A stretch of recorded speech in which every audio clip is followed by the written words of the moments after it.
Assalamualaikum warahmatullahi wabarakatuh. Alhamdulillah, alhamdulillahilladzi faddalana bi siyami Ramadan wa katabana as-siyama naharahu wa hathana al-qiyama lailatah. Asyhadu an la ilaha illallah wahdahu la syarikalah wa asyhadu anna sayyidana Muhammadan abduhu wa rasuluh. Allahumma fasalli wa sallim ala sayyidina Muhammadin wa ala alihi wa ashabihi ajma'in amma ba'd. Yaqulu haqqu subhanahu wa ta'ala fi muhkami tanzilih wa huwa asdaqul qailin. A'udzu billahi minasy syaithanir rajim. Bismillahirrahmanirrahim. Inna anzalnahu fi lailatin mubarakatin inna kunna munzirin. Al-ayah sadaqallahul azim. Hadirin jamaah sekalian rahimakumullah. Alhamdulillah wa syukurillah. Pada kesempatan petang hari ini di tanggal 20 Ramadan 1441 Hijriah, alhamdulillah wa syukurillah, Allah Subhanahu wa taala masih terus melimpahkan kita nikmat sehat afiah, taufik hidayahnya, nikmat iman Islam, sehingga walhamdulillah insyaallah kita tetap istiqamah dalam menjalankan perintah-perintahnya, menjauhi larangannya, menjadi hamba-hamba yang bertakwa di sisi Allah Subhanahu wa taala. Salah satunya adalah dengan menjalankan ibadah saum, yaitu puasa di bulan suci Ramadan insyaallah. Amin ya rabbal alamin. Hadirin jamaah sekalian rahimakumullah. Saat ini kita masih dalam kondisi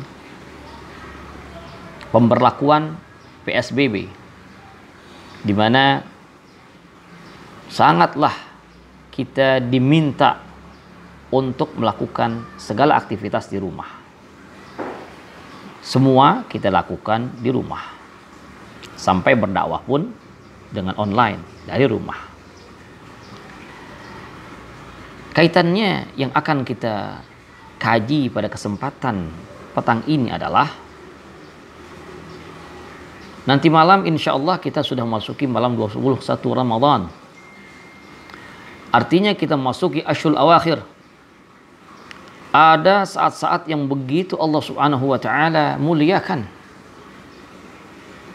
Di 10 hari terakhir bulan Ramadan, khususnya adalah terkait dengan kemungkinan terjadinya malam yang sangat mulia, malam yang nilainya lebih dari 1000 malam, yaitu Lailatul Qadar. Dan nanti malam insya Allah malam 21 adalah malam ganjil pertama. Ya Rabb, mudah-mudahan Allah Subhanahu wa taala limpahkan taufik hidayah serta inayahnya agar kita mendapatkan bagian besar di malam Lailatul Qadar, malam mulia ini. Amin. Jamaah sekalian, yang banyak dipertanyakan dan menjadi kegundahan di sebagian besar hati dari kaum muslimin adalah keterbatasan mereka untuk pergi ke masjid. Karena kita diupayakan untuk sebisa mungkin menghindari tempat-tempat berkumpulnya orang, berkumpulnya jamaah. Sedangkan masjid adalah kita datang untuk berjamaah, melakukan sholat bersama, mendengarkan kajian bersama, duduk i'tikaf bersama. Karena memang kita dianjurkan dalam hidup ini, terutama bagi kaum lelaki yang sudah baligh dalam kondisi sehat, untuk memakmurkan masjid. Saat ini, bagaimana upaya kita untuk memakmurkan masjid? Sedangkan para ahli dari pemerintahan dan dari berbagai ornamen masyarakat, para tokoh, bukan hanya di negeri kita, bukan hanya di kota Jakarta ini, bahkan di seluruh penjuru dunia, betul-betul sedang berperang melawan virus corona. Yang akhirnya kita diminta untuk melakukan segala aktivitas dari rumah. Stay at home. Jamaah sekalian, bagaimana kita akan mendapatkan Lailatul Qadar sedangkan kita di rumah? Apakah mungkin kita bisa mendapatkan Lailatul Qadar kalau kita beribadah dari rumah? Hadirin jamaah sekalian rahimakumullah, ada satu hal yang harus sangat kita pahami dalam memaknai malam Lailatul Qadar. Lailatul Qadar adalah satu malam yang Allah Subhanahu wa taala muliakan, yang nilainya itu lebih dari 1000 malam. Satu kemuliaan yang Allah berikan kepada umat Rasulullah sallallahu alaihi wasallam karena kecintaan beliau, karena kecintaan Allah kepada beliau, yaitu baginda Rasulullah sallallahu alaihi wasallam. Ketika Rasulullah sallallahu alaihi wasallam begitu merasa cemburu dengan ibadah-ibadah yang dilakukan oleh umat-umat terdahulu yang bisa mereka lakukan dengan waktu yang lama karena mereka memiliki usia yang panjang. Mereka berusia sampai ratusan, bahkan ada yang sampai ribuan tahun. Sedangkan umat Rasulullah SAW usianya hanya sekitar 60 sampai 70 tahun. A'maru ummati ma baina 60 wa 70. Ada orang saleh di Bani Israel yang ibadahnya saja berperang, berjihad fisabilillah sampai ratusan tahun. Subhanallah. Ibadah yang lainnya pun sampai ratusan tahun. Ini membuat cemburu Rasulullah SAW. Ini namanya ghibtah. Satu kecemburuan yang memang baik. Cemburu untuk bisa lebih taat. Cemburu untuk mendapatkan nilai-nilai ibadah yang lebih besar. Cemburu dalam kebaikan itu baik. Karena Allah Subhanahu wa taala perintahkan kita fastabiqul khairat. Berlomba-lombalah kalian di dalam kebaikan. Maka terkadang kita melihat ada orang ketika sedang ingin dilakukan sholat berjamaah, ada shaf di depannya kosong, maka ia mempersilahkan orang lain untuk mengisi shaf tersebut. Apa hukumnya? Maka para fuqaha menyimpulkan mempersilahkan orang lain untuk mendapatkan shaf lebih depan dibandingkan dirinya, hukumnya adalah makruh. Kenapa? Karena itu termasuk al-ithar fil ibadah, yaitu mengutamakan orang lain dalam ibadah, memberikan kesempatan orang lain untuk mendapatkan nilai-nilai ibadah yang lebih, padahal kesempatan untuk dirinya pun ada. Bukan tidak boleh memberikan, tetapi mendahulukan orang lain dalam konteks ini al-ithar fil ibadah, sepertinya orang tersebut tidak membutuhkan nilai dari ibadah, tidak membutuhkan pahala dari ibadah. Itu yang menjadi makruh. Kenapa? Karena kita di dalam beribadah dianjurkan untuk terus berlomba-lomba di dalam menggapai nilai-nilai pahala dari Allah Subhanahu wa taala. Kita diperintahkan untuk bergegas, tidak berlarut-larut dalam kelalaian. Wasari'u ila maghfiratin min rabbikum wa jannatin 'arduha as-samawati wal ardu 'iddat lil muttaqin. Hadirin jemaah sekalian rahimakumullah. Kembali Lailatul Qadar kita di rumah. Apakah mungkin kita mendapatkannya? Hadirin jemaah sekalian rahimakumullah. Yang perlu kita pahami, Lailatul Qadar itu bukan hanya dikhususkan bagi mereka yang melakukan ibadah di masjid saja, bagi mereka yang beriktikaf saja, tetapi memang baginda Rasulullah sallallahu alaihi wasallam contohkan ketika masuk Asyhurul Awakhir, maka beliau beriktikaf di masjid, beliau mengencangkan ikat pinggang, beliau membangunkan istri-istri untuk turut dalam ibadah. Subhanallah. Nah, hadirin jemaah sekalian rahimakumullah, hal ini bukan berarti bahwasanya nilai pahala dan kebaikan yang bisa diraih untuk mendapatkan Lailatul Qadar hanya terbatas pada orang ketika ia melakukan ibadah di rumahnya saja. Ia beribadah atau beriktikaf di masjid saja. Di rumah pun masihlah sangat-sangat besar kemungkinan seorang untuk mendapatkan nilai pahala dari ibadahnya.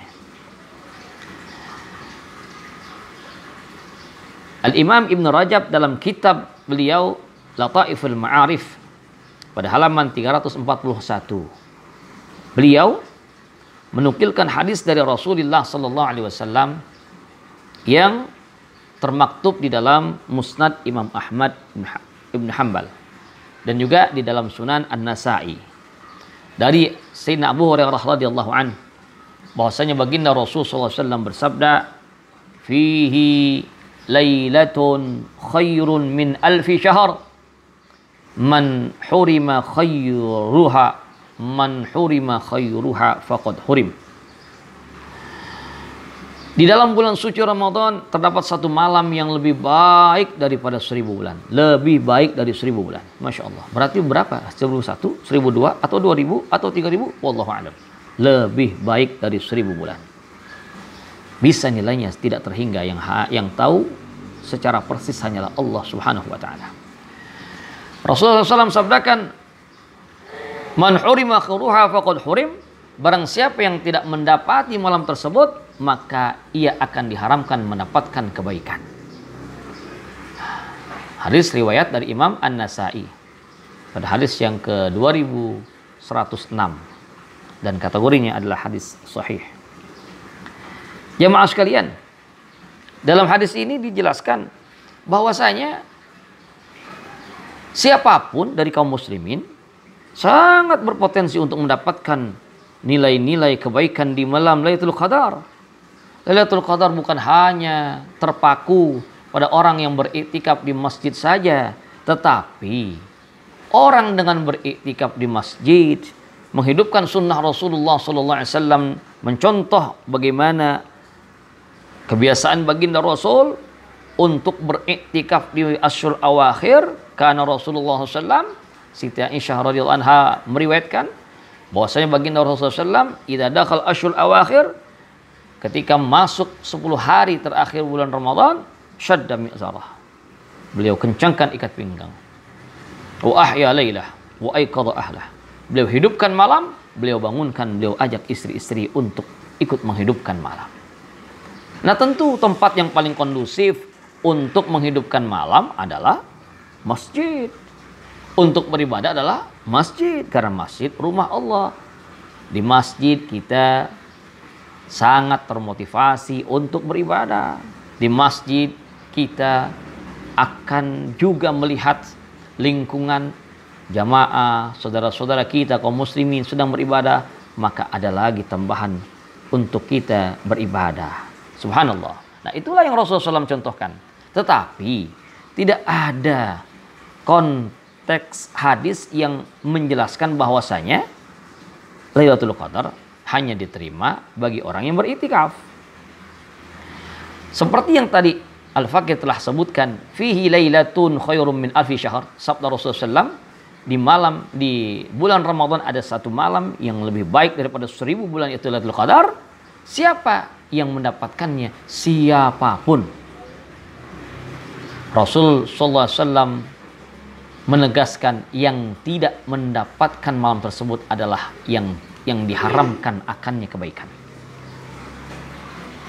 Artinya siapapun yang tidak diharamkan kebaikan, dia berhak, dia berpotensi untuk mendapatkan Lailatul Qadar. Bahkan seorang musafir yang tidak dalam masjid, wanita yang haid atau nifas pun bisa mendapatkan malam Lailatul Qadar. Al-Imam Jubair pernah bertanya kepada Imam Ad-Dhahhak, "Wahai Imam Ad-Dhahhak, bagaimana pendapatmu tentang wanita yang haid, nifas, atau musafir, atau orang yang tidur, namun tidur hatinya tidak lalai kepada Allah Subhanahu wa taala? Apakah mereka masih bisa mendapatkan Lailatul Qadar?" Maka Imam Ad-Dhahhak menjelaskan, iya, mereka tetap bisa mendapatkan Lailatul Qadar. Mereka tetap bisa mendapatkan bagian yang terbaik dari Lailatul Qadar, kebaikan-kebaikan Lailatul Qadar. Siapa itu? semua orang yang diterima amalnya oleh Allah, maka ia akan mendapatkan malam tersebut. Sekali lagi, Imam Ad-Dhahhak mengatakan, siapapun di antara hamba Allah yang diterima amalnya di malam tersebut, maka ia akan berhak mendapatkan bagian terbaik dari malam Lailatul Qadar, malam mulia. Hadirin jamaah sekalian rahimakumullah. Dari apa yang disampaikan oleh Imam Ad-Dhahhak, maka kita bisa menyimpulkan bahwa siapapun bisa mendapatkan Lailatul Qadar ketika amalnya diterima oleh Allah Subhanahu wa taala. Nah, kalau seperti itu, bagaimana kita menjadikan amal-amal kita diterima oleh Allah Subhanahu wa taala? Jamaah sekalian yang dirahmati Allah Subhanahu wa taala, amal ibadah seseorang itu akan diterima oleh Allah Subhanahu wa taala menurut jumhur ulama dengan 3 syarat. Mudah-mudahan syarat-syarat ini kita bisa penuhi agar amal kita diterima dan kita mendapatkan bagian terbaik dari malam Lailatul Qadar. Amin. Yang pertama adalah Islam. Ya Allah, beruntungnya kita sebagai seorang muslim. Walaupun mungkin sebagian besar di antara kita menjadi muslim karena orang tua kita adalah muslim dan muslimah. Namun ini satu anugerah Allah Subhanahu wa taala. Apapun sebabnya, yang terpenting kita adalah muslim. Jamaah sekalian, Islam menjadi syarat pertama diterimanya amal. Allah Subhanahu wa taala di antaranya firmankan di dalam surah Al-Maidah ayat 27. Innama yataqabbalullahu minal muttaqin.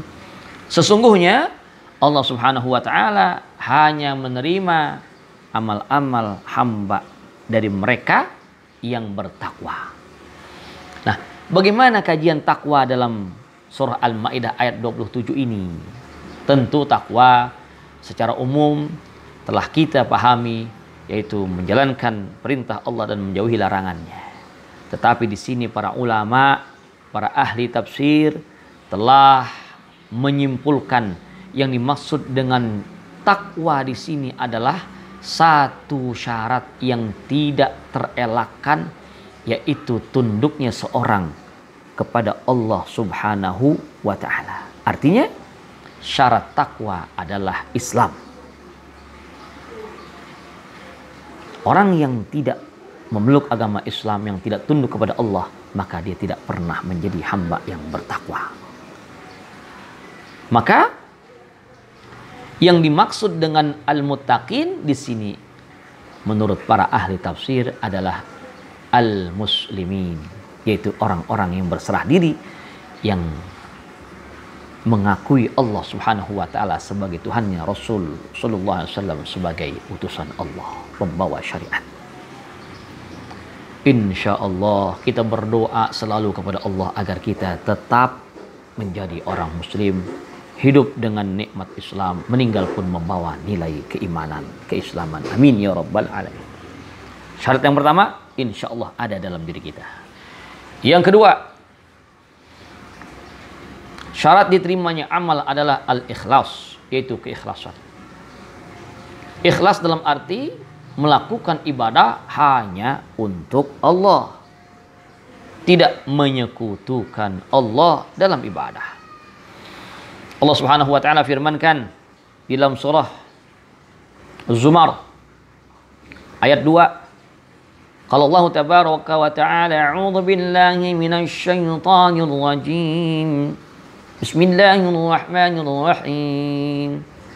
Fa'budillaha mukhlishan lahuddin.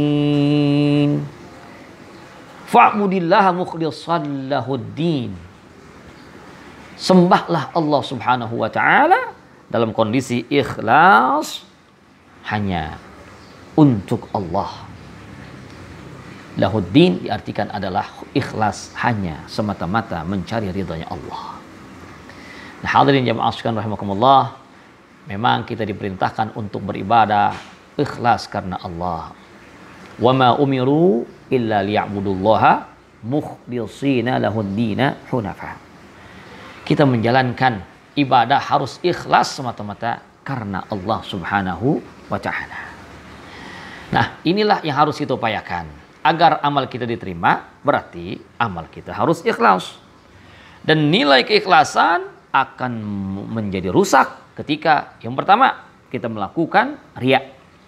Setiap amalan yang dilakukan riya itu adalah melakukan satu amalan dengan tujuan ingin dilihat oleh orang, ingin dinilai baik oleh orang, maka itu riya. Orang-orang yang melakukan amalnya riya, nanti di hari kiamat ketika ia bertanya, kemana amalku wahai ya Allah? Maka Allah Subhanahu wa Ta'ala akan menjawab, bukankah kau melakukan amalmu di dunia karena si fulan? Dan bukankah kau telah mendapatkan sesuai dengan tujuan dan harapanmu?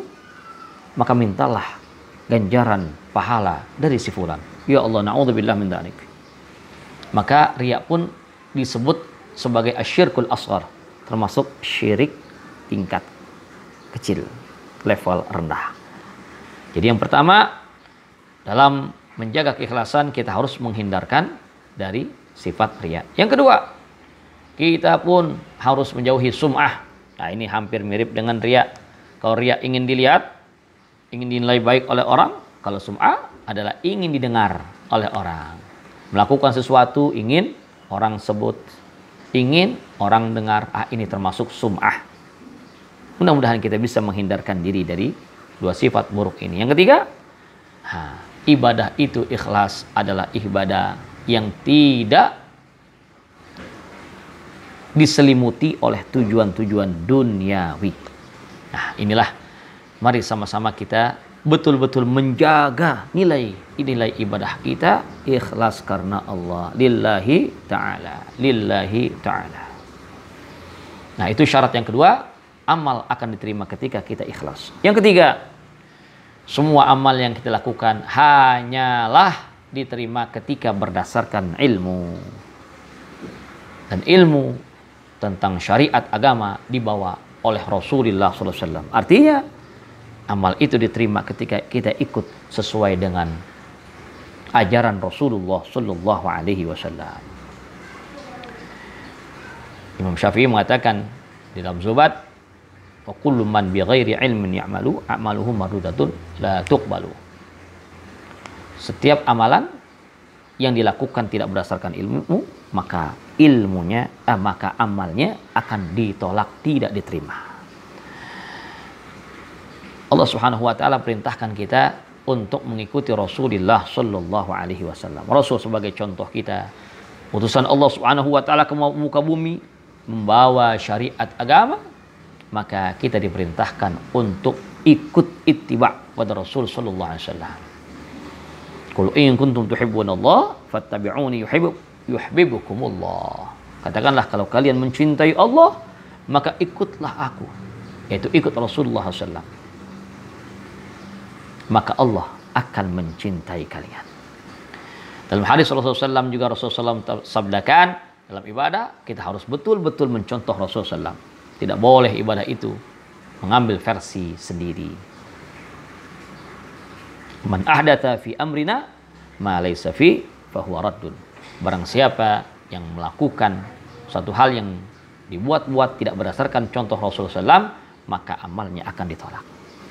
Nah, inilah yang kita harus jaga, kita harus pelihara sepanjang malam-malam bulan Ramadan, sepanjang bulan suci Ramadan pula, sepanjang hari-hari kita walaupun selain bulan Ramadan, namun kaitannya karena agar kita mendapatkan nilai-nilai terbaik dari Lailatul Qadar, maka kita pelihara dari 3 hal dalam beribadah. Yang pertama, Muslim insyaallah kita tidak melakukan hal-hal yang merupakan bentuk kesyirikan. Yang kedua, ikhlas dalam beramal, tidak diselubungi dengan niat-niat yang lain untuk tujuan dunia, riya atau sum'ah. Yang ketiga adalah kita melakukan ibadah berdasarkan ilmu, ittiba pada Rasulullah SAW, mengikuti syariat Rasulullah SAW dengan sebenar-benarnya.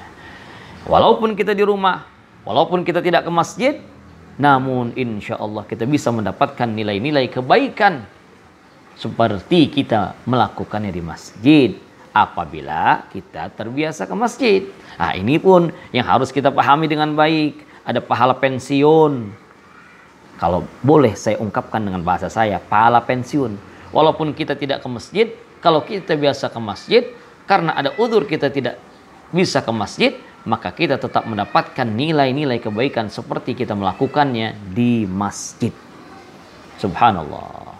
Di rumah kita tetap melakukan ibadah, bahkan insya Allah waktu kita sekarang lebih banyak karena kita aktivitas semua di rumah, maka insya Allah banyak kebaikan, banyak ibadah yang bisa kita lakukan dengan lebih khusyuknya di rumah, dengan lebih konsennya di rumah, tidak mengurangi sedikit pun dari kebaikan yang biasa kita lakukan, seperti i'tikaf di masjid, seperti ibadah sholat tarawih di masjid, tadarus Al-Quran di masjid. Kita lakukan di rumah, bukan kita tidak mau ke masjid, namun kita terhalang saat ini untuk bisa ke masjid.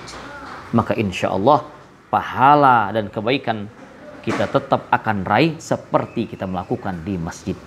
Saya mengambil kias di antara sabda Rasulullah SAW. Rasul sabdakan, ma min muslimin, tidak ada seorang muslim marida, kemudian dia sakit. Ketika dia sakit, maka dia udzur untuk melakukan kebaikan-kebaikan yang biasa dilakukan. Maka apa yang Rasulullah SAW sabdakan? Illa u'tiya lahu minal ajri khaira ma u'tiya fi sihhatih. Maka dia akan mendapatkan tetap ganjaran pahala sebagaimana kebaikan dan pahala yang terbaik yang biasa dilakukan ketika sehat. Ketika sehat dia biasa di masjid. Ketika sakit dia tidak bisa ke masjid. Maka pahalanya tetap diberikan yang terbaik seperti dia melakukan di masjid. Ketika dia sehat, maka waktu sehat ini harus kita manfaatkan sebaik-baiknya untuk amal soleh. Ketika datang waktu sakit, datang waktu tidak sempat, datang waktu udzur kita, maka kebaikan itu tetap kita akan raih dengan nilai yang maksimal. Rasulullah SAW sabdakan, kebaikan itu Allah berikan dengan nilai yang terbaik atau dengan nilai yang maksimal. Masya Allah.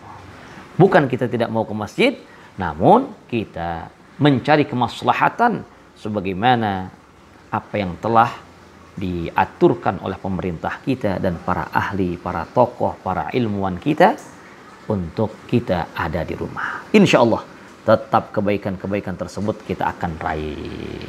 Tetap semangat untuk menghidupkan Lailatul Qadar walaupun di rumah, insya Allah tidak mengurangi nilai seperti kita menghidupkannya di rumah-rumah Allah, di masjid. Amin ya rabbal alamin. Semoga bermanfaat.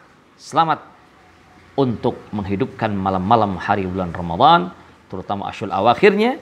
Mulai nanti malam kita sudah masuk malam ke-21.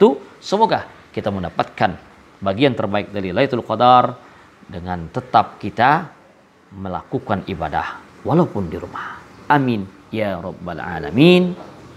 Subhanakallahumma bihamdik, asyhadu an la ilaha illa anta, astaghfiruka wa atubu ilaik, wal afwa minkum, wassalamu alaikum warahmatullahi wabarakatuh.